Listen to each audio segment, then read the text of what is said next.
what you're seeing. The ocean is beautiful at night. That's the lie sailors tell themselves before the sea decides to remind them who truly owns the darkness. On the night this happened, the water was calmer than glass. The moon hung full above the Pacific Ocean so brightly that the entire sea shimmered silver beneath the sky. No wind, no waves, no storms, just endless silence. And that terrified our captain more than any hurricane ever could. Welcome back to Tales of the Dark. Tonight we are talking about a terrifying deep ocean horror story about a ghost ship lost for centuries, a hidden graveyard of abandoned vessels beneath the fog, and the horrifying thing still alive in the middle of the sea. My name is Ethan Vale. I worked as a marine cartographer aboard the research vessel Orpheus in 2023. Our mission sounded simple enough. We were hired by a private exploration company to investigate strange sonar readings detected deep within an uncharted section of the Pacific, roughly 400 miles from the nearest shipping lane. According to satellite scans, enormous metallic structures rested beneath the ocean floor there. At first, people assumed they were wrecked cargo ships, but the deeper scans revealed something impossible. The wrecks were stacked together, hundreds of them, as if an entire fleet had sunk in the exact same place over centuries. Naturally, that made us curious. And curiosity is what kills most people at sea. There were 11 of us aboard the Orpheus. Captain Reed, old man, former Navy. He'd spent 40 years at sea and looked permanently exhausted by life itself. Then there was Marcus, our sonar specialist. Lena, the co-pilot, 2 divers, 3 engineers. A medic and me. The expedition started peacefully, too peacefully. By the second night we reached the coordinates, and that's when things started feeling wrong. The ocean became unnaturally still, not calm, still. The water looked frozen beneath the moonlight despite the ship continuing forward. No fish appeared on radar. No birds circled overhead. Even the engine noise sounded strangely muted somehow. Captain Reed stood at the deck rail smoking silently while staring into the darkness ahead. I walked beside him and joked, "Feels like we sailed off the planet." He didn't laugh, instead he quietly asked, "You ever hear about dead water?" I shook my head. Reed kept staring toward the horizon. Sailors used to believe there were places in the ocean where the sea itself trapped ships. I smiled slightly. "You believe that?" "No," he muttered. Then after several seconds, "But I believe sailors disappear for reasons nobody explains." That conversation stayed in my head all night. At exactly 1:43 a.m. the fog arrived. Not normal fog. This fog rolled across the ocean unnaturally fast, like a living thing swallowing the moonlight itself. Within minutes, visibility dropped to almost nothing. The Orpheus disappeared beneath thick white darkness. The radar stopped working shortly after. Then the compass began spinning wildly. Lena called from the control room immediately. "Captain, you need to see this." We rushed inside. The sonar screen had gone completely black. At first, Marcus assumed equipment failure. Then suddenly a shape appeared, massive, directly beneath us. The room went silent. The sonar outline looked impossible, not whale-sized, not submarine-sized, bigger, far bigger. Something enormous moved slowly beneath the ship. Marcus whispered, "What the hell is that?" Then the lights flickered, once, twice, and from somewhere outside came a horn, a deep ancient ship horn echoing through the fog. Every person aboard froze instantly, because that sound didn't belong in modern oceans. It sounded old, wooden, ancient. Captain Reed immediately ran to the deck. We followed seconds later. The fog surrounding the ship had become so thick the ocean itself was invisible now. Then the horn sounded again, closer, and through the fog we saw lights. Dim yellow lantern lights moving slowly across the water beside us. A ship, but not a modern one. The outline emerging through the fog looked ancient. Massive wooden sails, broken masts, rotting black hull, an old sailing vessel drifting silently beside us. Nobody aboard the Orpheus spoke, because every single person realized the same thing immediately. That ship should not exist anymore. The vessel creaked slowly through the fog until moonlight finally revealed its name carved across the side. The Erebus Marcus suddenly turned pale. "Oh my God, you know that ship?" I asked. He nodded slowly without taking his eyes off the vessel. "The Erebus vanished in 1847. Every hair on my body stood upright. "That's impossible." Marcus looked genuinely terrified now. "The entire crew disappeared during an Arctic expedition." Captain Reed grabbed binoculars immediately. Then his face changed. "Fear, real fear. There's people on deck." My stomach dropped. The rest of us stared toward the ghostly ship drifting beside us, and slowly figures emerged through the fog, human silhouettes standing motionless across the deck. At first I thought survivors somehow, then lightning flashed across the ocean, and we saw them clearly, skeletons, dozens of them. Human skeletons wearing rotted naval uniforms still standing upright along the deck like statues. Some were missing jaws, others still gripped rusted rifles. One skeleton remained tied to the ship's wheel, staring directly toward us with empty sockets. Lena screamed. One of the engineers started backing away, whispering prayers. But Captain Reed couldn't stop staring, because despite the ship looking centuries old, it was moving, not drifting, sailing. Something was controlling it. Then the horn sounded again, louder this time, and suddenly every skeleton aboard the Erebus turned toward us simultaneously. The fog around the ship thickened instantly. The ocean beneath us trembled, and from somewhere far beyond the mist, another horn answered, then another, then another. The fog began moving, not naturally. Shapes emerged within it. Huge dark silhouettes surrounding the Orpheus from every direction, ships, dozens of them. Ancient wrecks appearing silently through the fog one after another. Lost ships from different centuries. Warships, fishing vessels, cargo ships, all rotting, all dead. And every single deck was filled with skeletons watching us.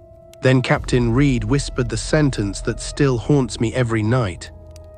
"We're not near a graveyard." The fog slowly parted ahead of us, revealing something impossible hidden in the middle of the ocean.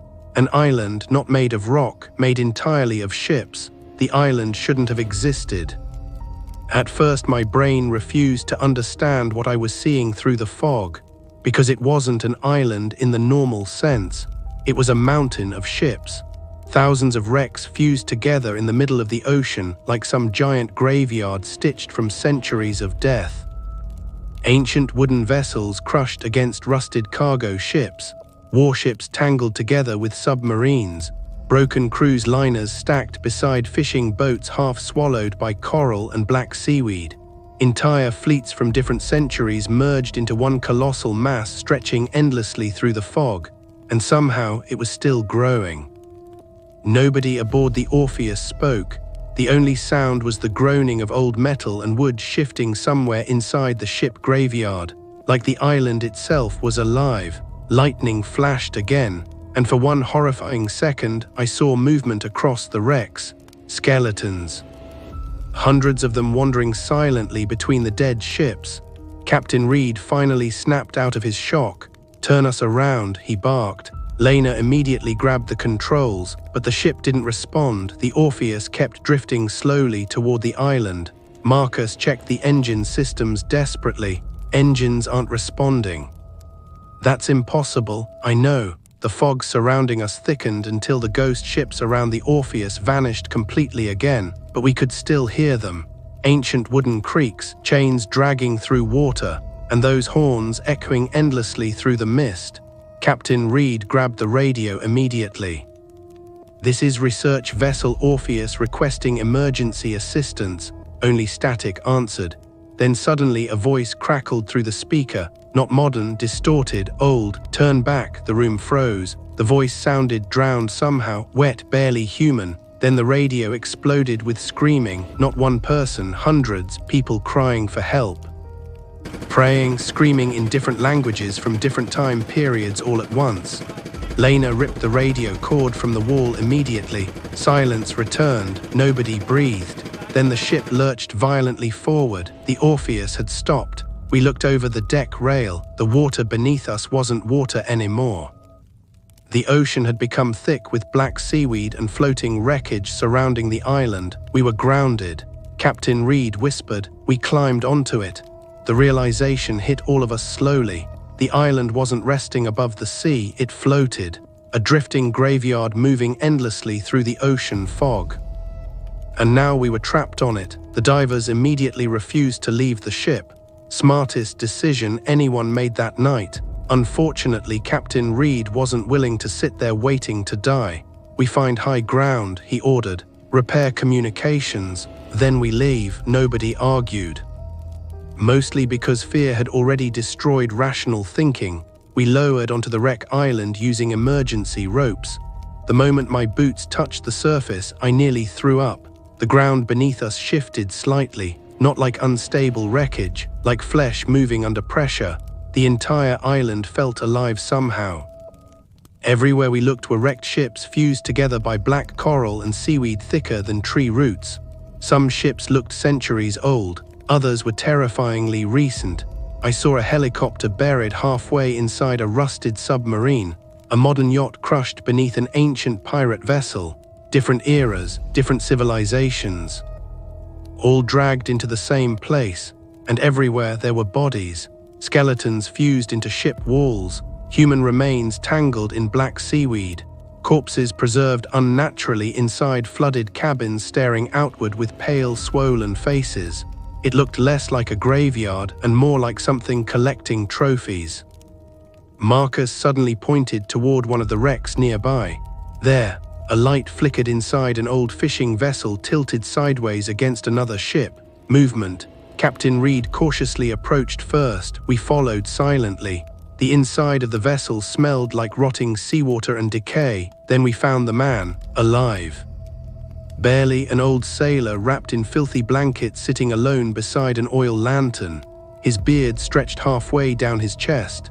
Skin pale grey, eyes bloodshot and terrified. He looked ancient, but impossible to guess how old. The moment he saw us, he started crying, actually crying. You shouldn't have come here. Captain Reed crouched beside him carefully. How long have you been stranded? The sailor laughed weakly, a broken, exhausted laugh. Stranded? He slowly shook his head. No one gets stranded here. Then he looked directly at me. This place hunts. Cold spread through my chest instantly. Captain Reed asked the obvious question. What is this place? The sailor stared silently toward the fog outside, then whispered, the drowned kingdom. Lightning flashed outside again. The old sailor continued speaking quietly like someone terrified of being overheard. The sea brings ships here, storms, fog, voices in the dark. It calls sailors from across the world. Marcus frowned. Why? The old sailor's expression changed, pure horror, because something beneath the island is still hungry. Silence filled the cabin, then suddenly, a massive horn echoed directly beneath us, not around us, under us. The entire island trembled violently. Metal screamed somewhere deep below the wrecks, and outside every ghost ship horn answered together. The old sailor grabbed Captain Reed's arm desperately. You have to hide before low tide. What happens at low tide? The sailor started sobbing again. That's when it wakes up. Then the lantern went out. Darkness swallowed the cabin instantly, and from somewhere outside the wreck we heard footsteps. Slow, wet footsteps moving across the ships toward us, not skeletons this time. Something heavier, something dragging itself through water. Then came the sound that froze every person inside that cabin solid. A human voice outside whispered softly through the fog. Come below, come below. The voice drifted through the fog outside the cabin softly, calmly, like someone inviting us home. Nobody moved. Nobody even breathed. The wet footsteps outside continued slowly across the wreck deck above us. Thud, drag, something enormous was moving through the ship graveyard. Captain Reed reached for the lantern desperately while Marcus whispered, "Don't make noise." The old sailor sitting beside the wall had gone completely pale. He looked like a man already watching his own death approach. Then suddenly, bang, something slammed against the outside of the cabin hard enough to shake the walls. Lena screamed. Another slam followed instantly. Bang! Rust showered from the ceiling, and outside the voice whispered again, closer this time. "Come below." The old sailor started crying openly. "It found us." Captain Reed finally lit the lantern again. Bad mistake, because the moment light filled the cabin, a shadow moved across the tiny fog-covered window beside us. Huge, humanoid, but wrong, far too tall. Its body looked swollen and twisted beneath dripping seaweed while water poured endlessly from its shape onto the deck. Then it stopped directly outside the door. Silence. The entire wreck island had gone completely quiet. No horns, no waves, nothing. Then the handle started turning slowly. Captain Reed raised his pistol instantly. The old sailor whispered one horrifying sentence, "Bullets don't work." The cabin door burst inward and the thing entered. Dear God. I still see it in nightmares. It had once been human, maybe, but centuries underwater had turned it into something else entirely. Its skin hung pale and bloated from its body like rotting wax. Barnacles covered its arms and face. Pieces of rusted chains were embedded directly into its flesh. Its jaw hung unnaturally wide while seawater poured endlessly from its mouth onto the floorboards. And its eyes, there were no eyes, only deep black holes moving with tiny pale things writhing inside them. The creature tilted its head slowly toward us, then spoke again using multiple voices layered together. "Come below." Captain Reed fired instantly. Boom! The bullet tore straight through the creature's shoulder. It didn't even react. Instead, it smiled. And from somewhere deep beneath the wreck island, a massive sound answered. A heartbeat. The floor beneath us pulsed violently. T-H-O-O-M, T-H-O-O-M, T-H-O-O-M. The entire island was alive. The creature suddenly lunged forward impossibly fast. It grabbed one of the engineers before anyone could react and smashed him against the cabin wall hard enough to crack bone instantly. Blood exploded across the room. People screamed. Marcus grabbed a flare from his pack and ignited it desperately. Bright red fire filled the cabin. The creature recoiled immediately, shrieking in agony, not fear, pain. Its skin began steaming beneath the flare light. Captain Reed shouted, "Move." We bolted from the cabin into the fog-covered wreck island while the creature screamed behind us. And outside, we realized the nightmare had become far worse. The wreck graveyard was moving. Entire ships shifted slowly around us, grinding together like giant bones beneath the sea. Massive chains dragged across metal somewhere in the fog, and everywhere those drowned things wandered between the ships. Dozens of them. Maybe hundreds. Some wore ancient sailor uniforms, others looked modern. Different centuries of dead sailors transformed into the same horrifying creatures. The old sailor ran beside me, sobbing hysterically. "They take people below. What are they?" He looked genuinely insane now. The crew of the first ship." Lightning exploded across the sky overhead, and for one brief second the fog cleared. We saw the center of the island. And my mind nearly broke.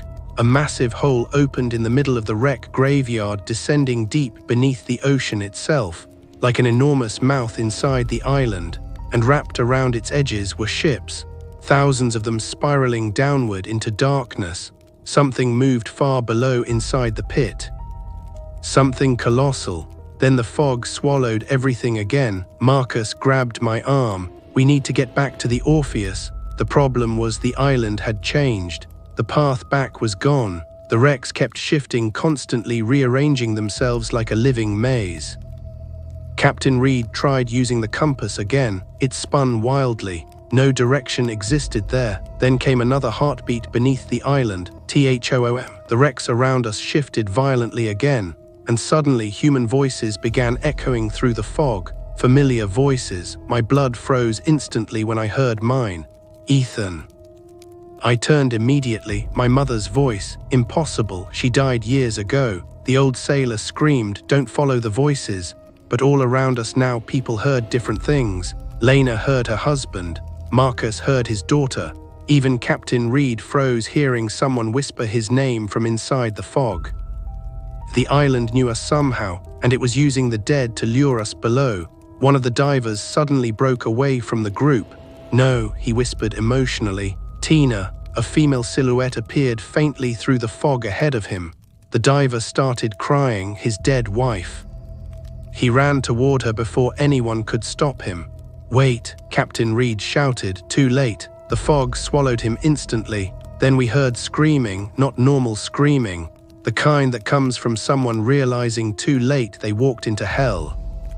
The diver burst briefly back through the fog covered in black seaweed, screaming, while dozens of drowned creatures dragged him backward across the wreckage. And behind them, something huge moved beneath the fog, a gigantic pale shape rising slowly between the ships. The diver screamed until one of the creatures forced its hand inside his mouth, then silence. The fog consumed him completely. Nobody moved afterward, nobody spoke. Then the old sailor whispered, trembling, "It's awake now." Suddenly the wreck island shook harder than before. The giant heartbeat beneath us became deafening. Thoom, thoom, thoom, and somewhere deep below the ships, a gigantic eye opened beneath the ocean. The eye opened beneath the sea, massive, ancient, watching us from the darkness below the wreck island. For one impossible second, the fog parted just enough for moonlight to reach the center pit again, and I saw it clearly. Something enormous was alive beneath the graveyard of ships. Its eye alone looked bigger than our entire research vessel. Pale white skin shifted beneath the ocean far below, while thousands of wrecks spiraled downward around its body like chains locking it beneath the sea. And suddenly, I understood the horrifying truth. The island wasn't made from shipwrecks accidentally trapped together. The creature had been collecting them for centuries. Captain Reed stumbled backward, whispering prayers under his breath, while Marcus stared into the pit, completely frozen. The old sailor started screaming, "Don't let it see you." Too late. The giant eye moved upward slowly, toward us, and all around the wreck island, the drowned creatures suddenly stopped moving. Every single one turned toward the pit simultaneously, like servants awaiting orders. Then the sea itself began rising. Water poured upward unnaturally through gaps between ships, while the giant heartbeat beneath the island shook the entire graveyard violently. Thoom, thoom, thoom. The creature was waking up completely. Captain Reed snapped out of his fear first. "Run!" We sprinted across the shifting wrecks while rusted metal screamed beneath our feet. Behind us, the drowned creatures began crawling rapidly through the fog, not walking, crawling. Their swollen bodies dragged across the ships impossibly fast while seawater splashed behind them.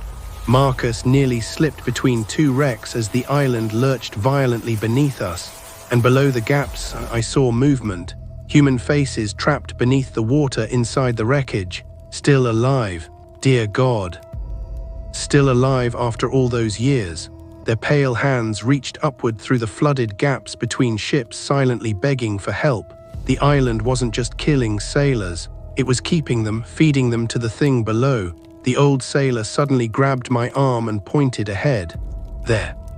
Through the fog we finally saw the Orpheus, half buried between two ancient warships but still intact.